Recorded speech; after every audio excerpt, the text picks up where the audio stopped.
thin line of red traced the path of the blade, and a trickle of blood ran down the length of the fat human's exposed neck. The Skaven assassin released his tight grip on his victim and let the body of the cellarman slump to the floor. He dragged the corpse away from the foot of the stairs, hiding it beneath a large frame that supported an immense barrel. Dozens of such barrels filled the long, thin chamber.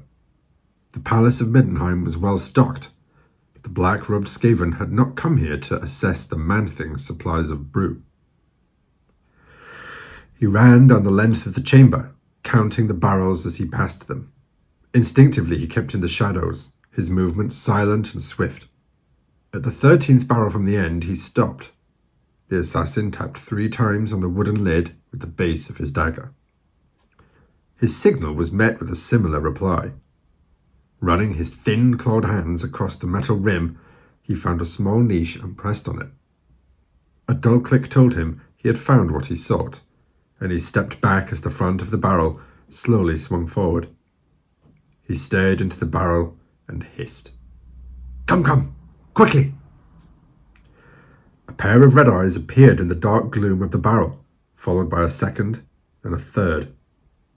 A Skaven jumped from the large barrel, quickly followed by more of its kindred. They were dressed in the same black robes as the assassin, with sharp talon-like blades strapped to their hands. In all, a dozen of the creatures emerged, examining their surroundings as each of them awaited their master's command. "Go now, up steps!"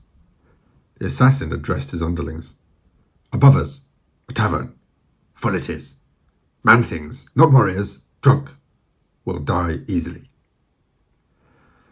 The group headed towards the entrance, moving as one, like ghostly shadows down the length of the vault. "Gunther!" yelled the tavern keeper. "What's keeping you? There's good customers waiting up here." The palace workers' inn was full tonight.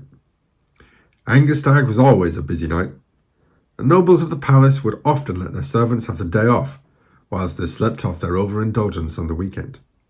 Most of the servants took the opportunity to unwind and relax, with some good food and an ale or two with which to swill it down. The cellar door creaked open. Without looking up for the pint he was pulling, Brosto the innkeeper shouted at what he thought was his cellarman. "'Bout time! Now be a good 'un, and come up here and help me." He finished pouring the ale. It had a fine, creamy white head on it, just about the best ale he had pulled that night. He relished the thought of closing time, when he would be able to relax and have a drink or two himself. Putting the tankard on the bar, he wiped his hands on his apron and was about to pour another when a high-pitched scream caused him to look up. "Ulrich, save us!" he stammered as he surveyed the bar. With a speed the likes of which he had never seen, a number of small, black creatures leapt from table to table.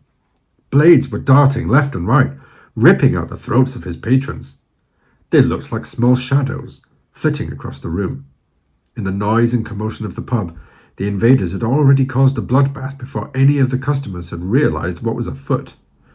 Only now did it dawn on the few remaining tables that something was terribly wrong. Brosto watched as a young couple tried to flee to the door. They had only gone a few steps before one of the black-robed figures dropped down from a roof beam onto the back of the girl. It closed a furry arm around her head, twisting it and snapping her neck, whilst at the same time thrusting the blade held in its tail into the lower spine of her partner. A couple of off-duty guardsmen had drawn their swords and fought off the flurry of blows from one of the dark creatures.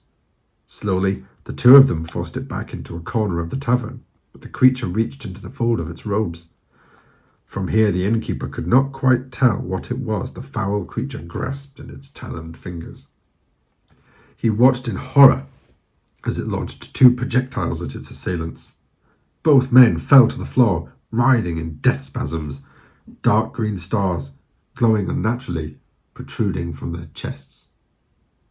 Within moments, the once teeming inn had descended into total silence.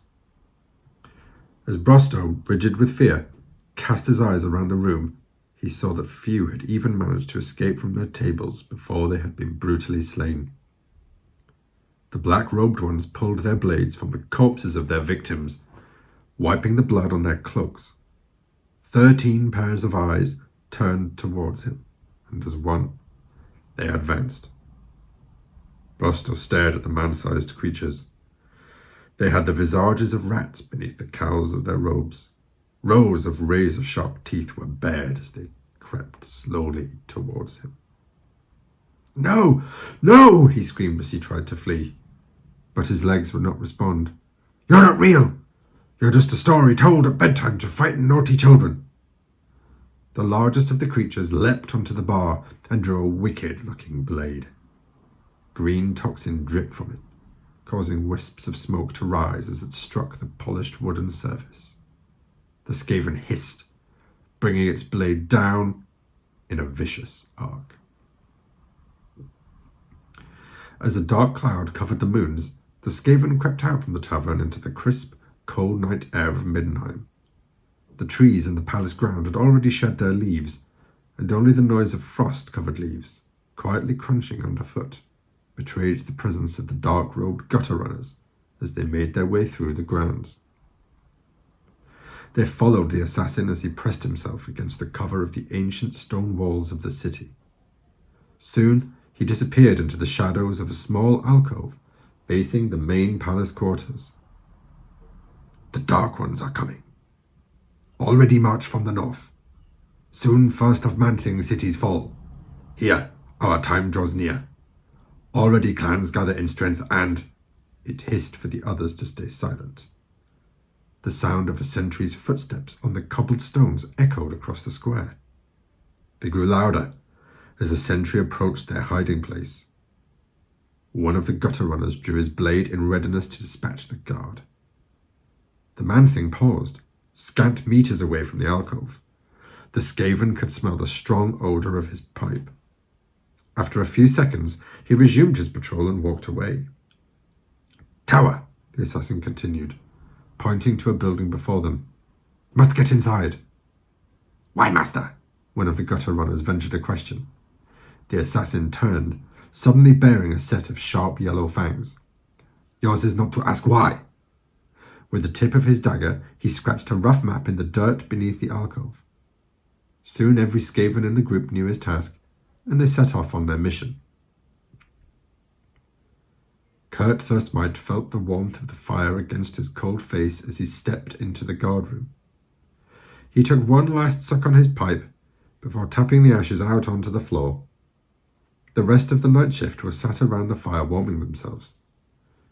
He walked up to the guardsman nearest the fire and stood before him. "Move over, lad. It's deadly cold out there, and I'm needing to thaw my fingers." The young lad looked up, and for a moment seemed ready to argue, but one look from the elder guardsman's face told him it wasn't worth it. Kurt sat down on the stool and placed his hands close to the fire. As he did so, he heard something scurry across the roof of the barracks. "Damned rats," he muttered. "Somebody kicked that fat, lazy cat outside to do her job." A young guard walked over to the cat, but it hissed at him, its fur standing on end. The guard backed away from the feline, preferring to avoid a mauling at the sharp claws of the terrified animal. "I don't know what's got into her tonight. She's petrified of going out," he said, sitting back down. Kurt glared at the cat with disdain before returning his gaze back to the hypnotic glow of the red-hot embers. Suddenly, he jumped back, tipping off the stool as a glass sphere fell from the chimney and landed in the heart of the fire. The old warrior got back up onto his knees, leaning forward to examine the strange glass ball. It glowed an eerie shade of green against the red heat of the coals. A loud crack was followed by Kurt's screams as the ball shattered and exploded in his face. The shards of glass which had pierced his eyes blinded him to the thick, green, noxious gas that poured from the ball and quickly enveloped the room. "Quick! Get out!" the young guard screamed, the gas already causing a strong burning sensation at the back of his throat. One by one, the guards poured out from the barracks, their eyes streaming. One by one, they fell to the floor, clutching at their throats as their blood spilled onto the frost-covered cobbles. One by one, the Skaven gutter runners sheathed their weapons and slipped back into the shadows. The assassin had slipped away from the main group, taking 2 of their number with him. He pointed towards the foot of a tall tower, where 2 guardsmen stood at the entrance. "There, lair of one I seek." The building rose high into the night sky. It dwarfed a tower next to it, and at the top of the building was a metallic dome. Copper pipes extended out from the top quarter of the tower and ran up the length before burrowing back into the walls. "Kill guards, master?" one of the gutter runners asked, drawing out a throwing star as he spoke. The assassin motioned for him to put back the weapon. "Not yet. Must reach target first. Kill guards now risks alerting victim." The assassin looked at the alleyway between the 2 towers. "Wait. Inside tower I must be. Then strike," he instructed his apprentices. Sprinting across the courtyard, he clenched his fists. On each hand, 2 blades sprang forth from the sleeves of his robes. Running into the dark alleyway, the assassin leapt onto a pile of crates to gain some height. From the top crate, he launched himself upward at the far wall, driving the tips of his blades into the stonework. Plaster from the wall fell to the floor. Had he hoped to gain a solid purchase, then the assassin would have failed and tumbled to the ground below. Instead, in that fraction of a second's purchase that the crumbling stonework lent him, he pushed himself off the wall with his clawed feet, launching upward towards the opposite side of the alley, again driving in his blades for a brief hold. In a short space of time, the assassin had managed to climb to the top of the lowest tower, leaping from one wall to the other. His black robes, silhouetted against the night sky, lent him the appearance of a bat in flight. Once on the roof of the smaller tower, the assassin paused for a moment. He could spy an open window at the top of the tower, but, even with his acrobatic abilities, it would be too high for him to reach in a single jump. A movement at the window caught his attention. He snarled as a figure drew the shutters and locked them. Undaunted by the setback, he crouched for a moment, focusing his energy on the jump, and then bounded upward. For a brief moment, it looked as though it was a suicidal leap, and the Skaven found himself falling down. Down, down. As he did so, his blade scraped on the copper piping, causing a shower of sparks to fall down into the alley. The tip of one blade caught on a bend in the piping, leaving the assassin hanging. Undaunted by the setback, he crouched for a moment, focusing his energy on the jump, and then bounded upward. For a brief moment, it looked as though it was a suicidal leap, and the Skaven found himself falling downwards. As he did so, his blade scraped on the copper piping, causing a shower of sparks to fall down into the alley. The tip of one blade caught on a bend in the piping, leaving the assassin hanging, suspended over the 100-foot drop. He swung himself upwards, reaching out with his fingertips to grasp the piping. It was hot and burned his hands, but the alternative was far less appealing. Climbing up the pipe, he reached the window ledge and pulled himself up. He pulled out a small pin secreted in his thick, dark grey fur. With his long, nimble fingers, he made short work of the shutter lock on the window and leapt inside the tower. Engineer Friedrich Holst sat down at his desk and picked up his quill. He turned a switch, and the dim lights in the room glowed bright as the burners were fed more gas. He was glad for the integrated flow system that he had recently installed into the tower. It ensured that on the cold winter nights in Middenheim, he would remain warm. Since his arrival in the palace, Friedrich had been making quite a name for himself. Now, though, he had been granted a bursary to begin studies on a far grander project. During his short time in the city, he had been allowed access to a wide range of ancient artifacts.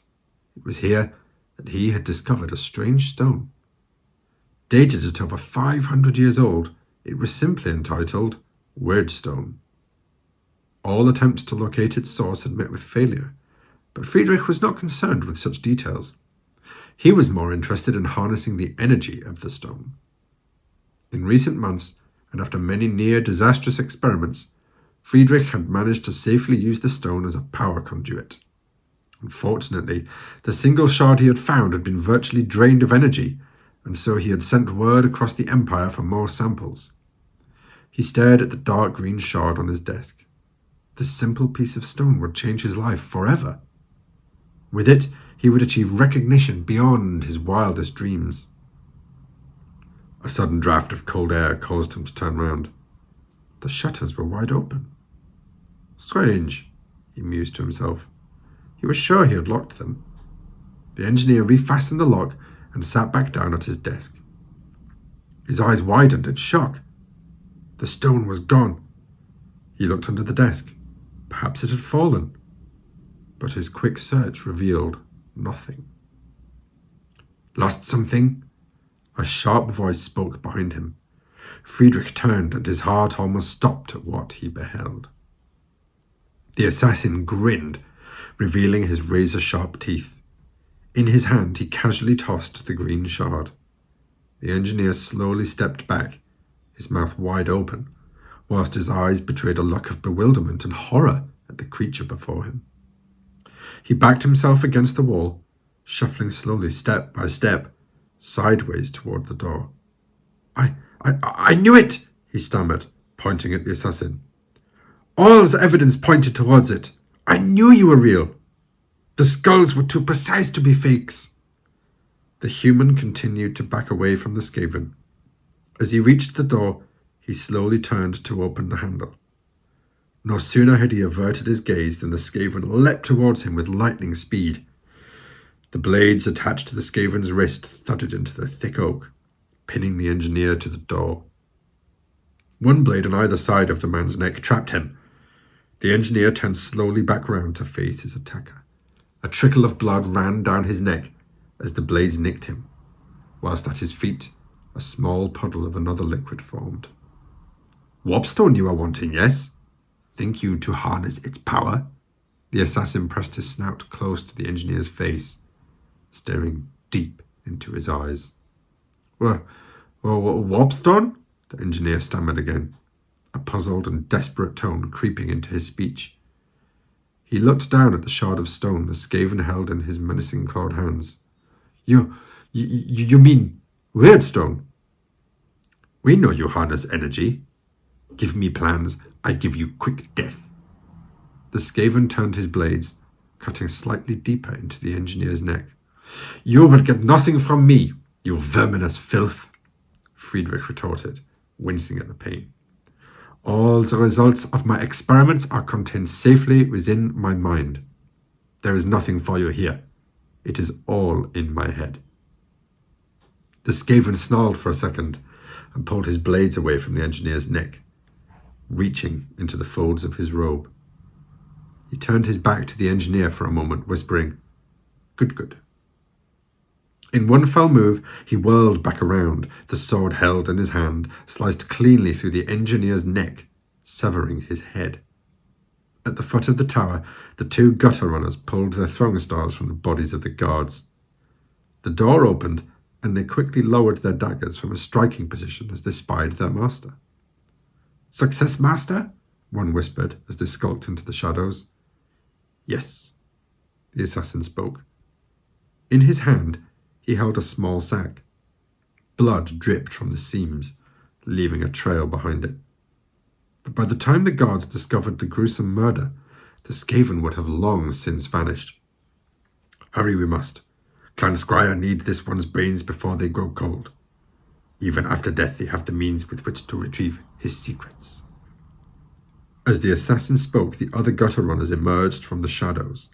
3 of them lifted the heavy grating of a manhole cover, and the small band of infiltrators vanished as swiftly as they had appeared.